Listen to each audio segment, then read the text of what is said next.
Seguimos con la lectura del Código Civil y quedamos en el artículo 151, que está derogado. 4. Excepciones relativas a la separación de bienes. Artículo 152. Separación de bienes es la que se efectúa sin separación judicial, en virtud de decreto del tribunal competente por disposición de la ley o por convención de las partes. Artículo 153. La mujer no podrá renunciar a las capitulaciones matrimoniales la facultad de pedir la separación de bienes a quien le dan derecho las leyes. Artículo 154 derogado. Artículo 155.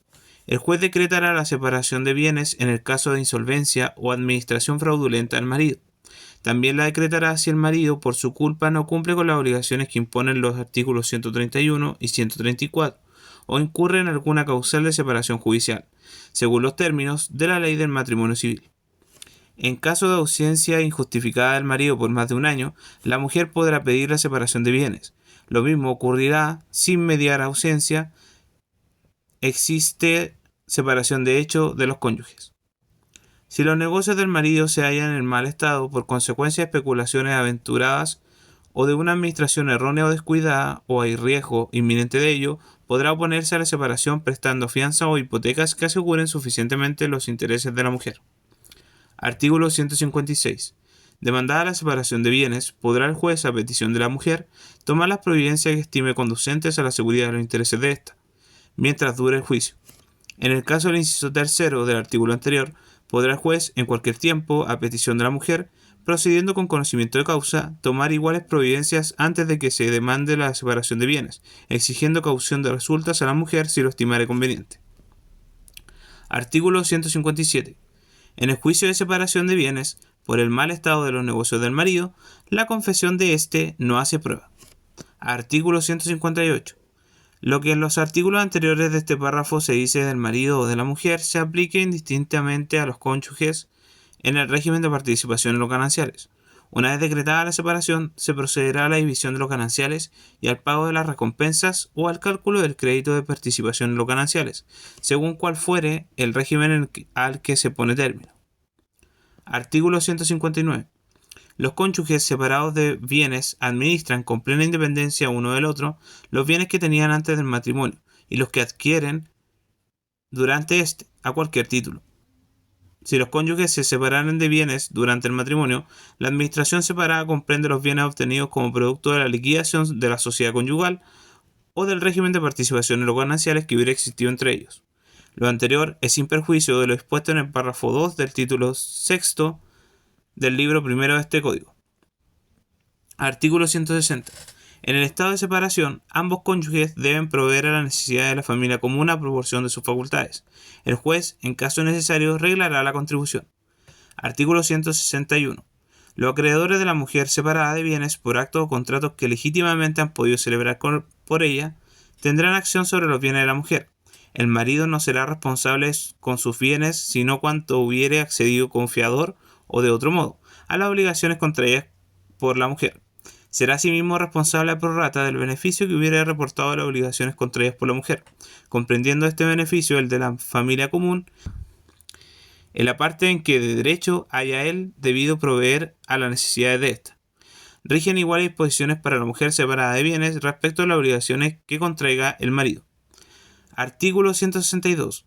Si la mujer separada de bienes confiere al marido la administración de alguna parte de los suyos, será obligado el marido a la mujer como simple mandatario. Artículo 163. A los cónyuges separados de bienes se dará curador para la administración de los suyos, en todos los casos en que siendo solteros necesitarían de curador para administrarlos. Artículo 164. Derogado. Artículo 165. La separación efectuada en virtud de decreto judicial o por disposición de la ley es irrevocable, y no podrá quedar sin efecto por acuerdo de los cónyuges ni por resolución judicial.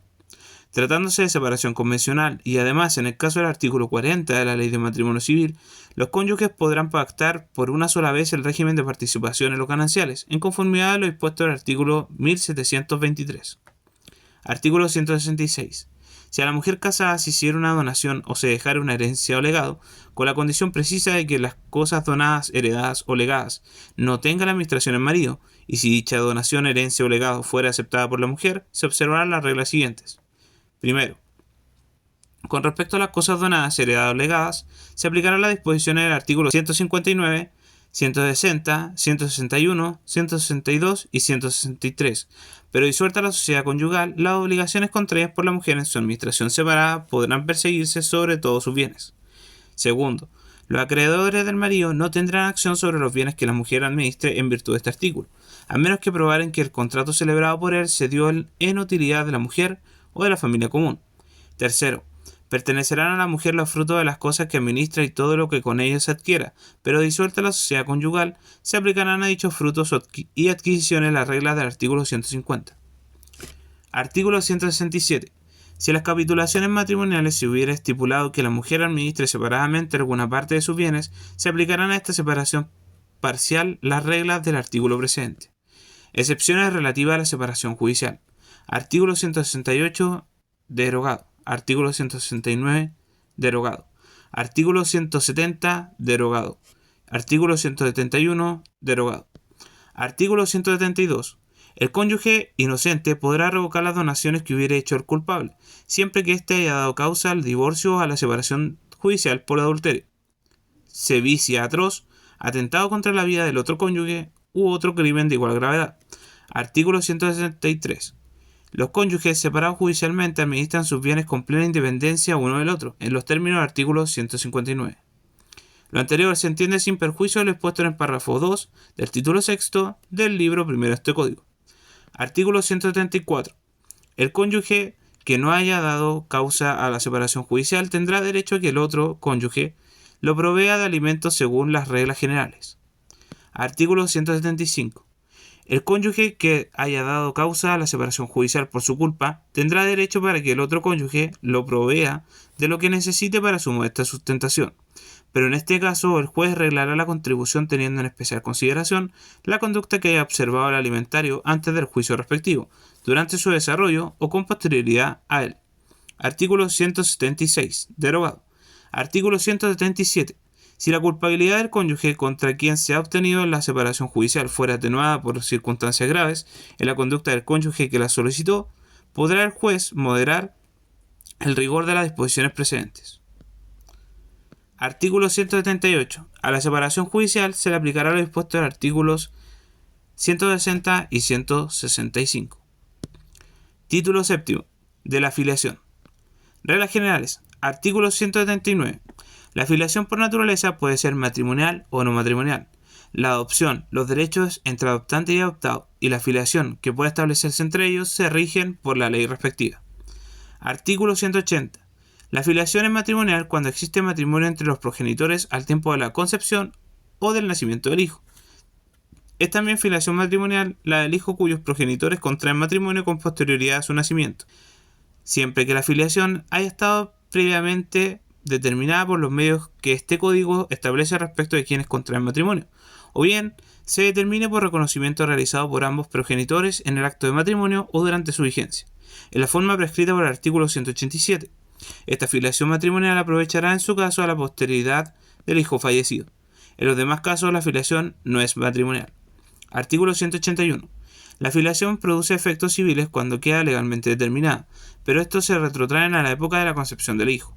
No obstante, subsistirán los derechos adquiridos y las obligaciones contraídas antes de su determinación, pero el hijo concurrirá en las sucesiones abiertas con anterioridad a la determinación de su filiación, cuando sea llamado en su calidad de tal.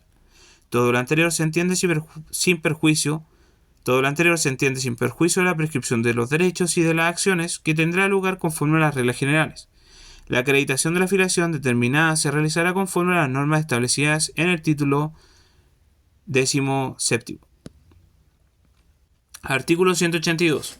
La filiación del hijo que nazca por la aplicación de técnicas de reproducción humana asistida quedará determinada respecto de las dos personas que se hayan sometido a ellas. No podrá impugnarse la filiación determinada de acuerdo a la regla precedente ni reclamarse una distinta. 2. De la determinación de la maternidad. Artículo 183. La maternidad queda determinada legalmente por el parto, cuando el nacimiento y las identidades del hijo y de la mujer que lo ha dado a luz constan en las partidas de registro civil. En los demás casos, la maternidad se determina por reconocimiento o sentencia firme en juicio de filiación, según lo disponen los artículos siguientes. 3. De la determinación de la filiación matrimonial. Artículo 184. Tratándose de cónyuges de distinto sexo, se presumen hijos del marido de los nacidos después de la celebración del matrimonio y dentro de los 300 días siguientes a su disolución o a la separación judicial de los cónyuges. No se aplicará esta presunción respecto del que nace antes de expirar los 180 días subsiguientes al matrimonio, si el marido no tuvo conocimiento de la preñez al tiempo de casarse y desconoce judicialmente su paternidad. La acción se ejercerá en el plazo de la forma que se expresa en los artículos 202 y siguientes. Con todo, el marido no podrá ejercerla si por actos positivos ha reconocido al hijo después del nacido. Regirá en cambio la presunción de paternidad respecto del nacido 300 días después de decretada la separación judicial, por el hecho de consignarse como padre el nombre del marido, a petición de ambos cónyuges, en la inscripción de nacimiento del hijo.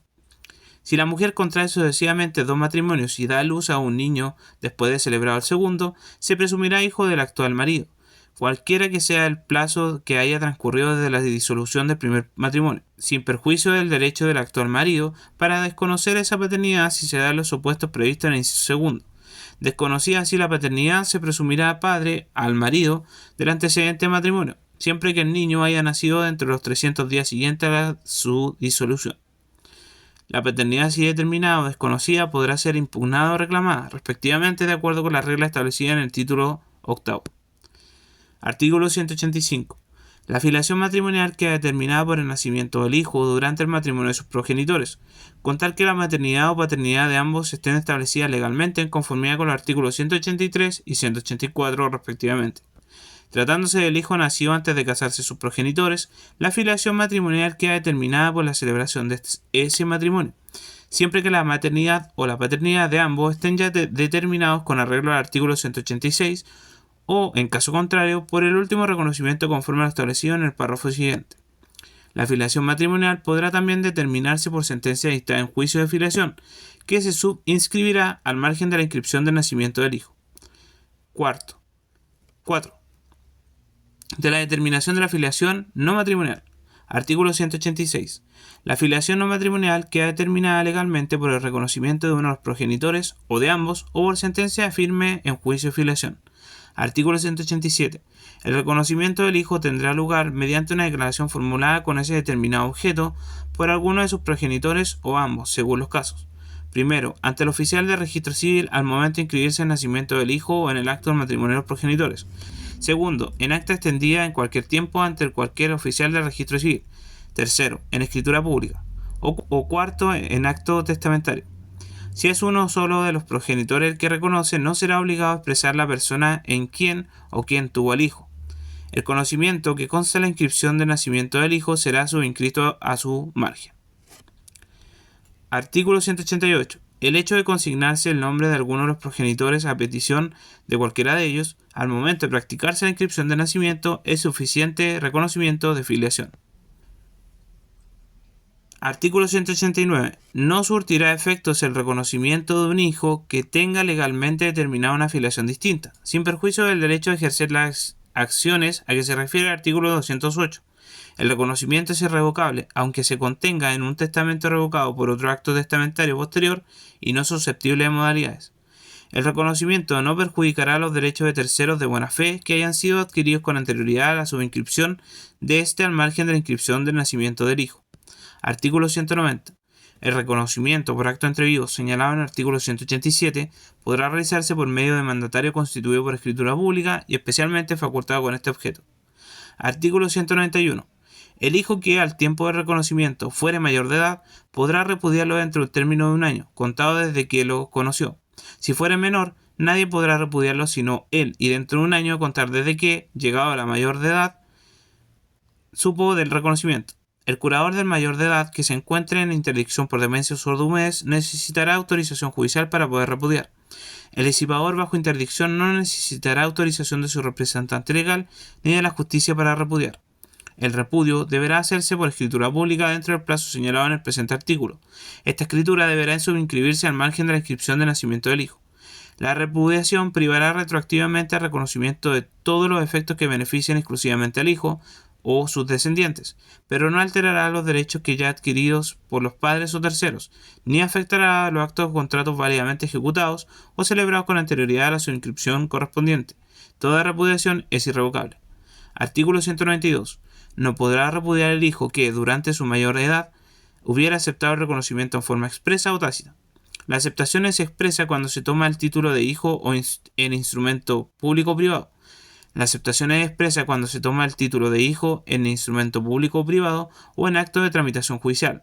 Es tácita cuando se realiza un acto que supone necesariamente la calidad del hijo y que no se hubiere podido ejecutar sino en ese carácter.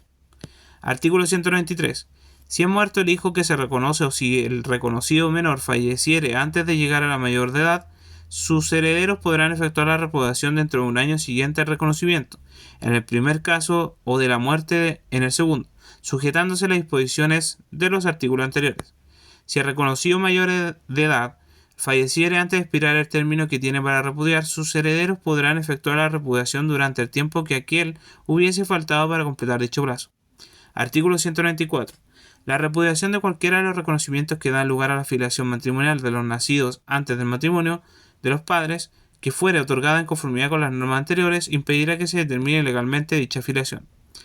Título octavo de las acciones de filiación. Reglas generales. Artículo 195. La ley posibilita la investigación de la paternidad o maternidad en la forma y con los medios previstos en los artículos que siguen. El derecho de reclamar la filiación es imprescriptible e irrenunciable. Sin embargo, sus efectos patrimoniales quedan sometidos a las reglas generales de prescripción y renuncia. Artículo 196. Derogado. Artículo 197. El proceso tendrá carácter de secreto hasta que se dicte sentencia de término, y solo tendrán acceso a él las partes y sus apoderados judiciales. La persona que ejerza una acción de filiación de mala fe o con el propósito de lesionar la honra de la persona demandada es obligada a indemnizar los perjuicios que cause al afectado. Artículo 198. En los juicios sobre determinación de filiación, la maternidad y paternidad podrán establecerse mediante toda clase de pruebas, decretadas de oficio o a petición de parte. No obstante, para estos efectos será insuficiente por sí sola la prueba testimonial y se aplicarán a las presunciones los requisitos del artículo 1712. Artículo 199. Las pruebas periciales de carácter biológico se practicarán en el servicio médico legal o por laboratorios idóneos para ello, designados por el juez. Las partes siempre y por una sola vez tendrán derecho a solicitar un nuevo informe pericial biológico. El juez podrá dar a estas pruebas periciales por sí solas valor suficiente para establecer la paternidad o maternidad, o para excluirla. En todo caso, el juez recabará por la vía más expedita posible, antes de dictar sentencia, los resultados de las pericias practicadas que no hubieran sido informados al tribunal. La negativa injustificada de una de las partes a practicarse el examen hará presumir legalmente la paternidad o maternidad o la ausencia de ella según corresponda. Se entenderá que hay negativa injustificada si citada la parte dos veces no concurra a la realización del examen. Para este efecto, las citaciones deberán efectuarse bajo apercibimiento de aplicarse la presunción señalada en el inciso anterior. Artículo 199 bis. Entablar la acción de reclamación de refiliación si la persona demandada no comparece a la audiencia preparatoria o si negare o manifestare dudas sobre su paternidad o maternidad, el juez ordenará de inmediato la práctica de la prueba pericial biológica, lo que se notificará personalmente o por cualquier medio que garantice la debida información del demandado. El reconocimiento judicial de la paternidad o maternidad se reducirá hasta que se subinscribirá al margen de la inscripción de nacimiento del hijo o hija, para lo cual el tribunal remitirá al registro civil copia auténtica. Artículo 200. La posesión notoria de la calidad de hijo respecto de la determinada persona servirá también para que el juez tenga por suficiente acreditada la filiación, siempre que haya durado a lo menos 5 años continuos y se pruebe por un conjunto de testimonios y antecedentes o circunstancias fidedignos que la establezcan en un modo irrefragable. La posesión notoria consiste en que su padre, madre o ambos le hayan tratado como hijo, proveyendo a su educación y establecimiento de un modo competente, y presentándolo en ese carácter a sus deudos y amigos, y que estos y el vecindario de su domicilio en general le hayan reputado o reconocido como tal.